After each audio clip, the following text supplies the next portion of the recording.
Allah subhanahu wa ta'ala obulungi obuli mu suula eno yatebenkeza nabbi we n'amugumya n'amutegeeza nti abantu b'ekibiina kyo newankubadde nga bagenda kuwangaala emyaka mitonotono naye baweereddwa enkizo nnene nnyo kasa baweereddwa ekiro kya Lailatul Qadiri ekyo anaakikoleramu ibaada emu bweti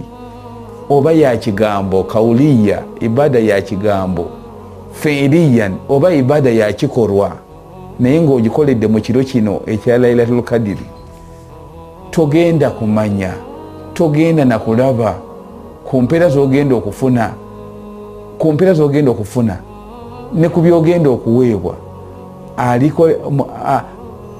alikolera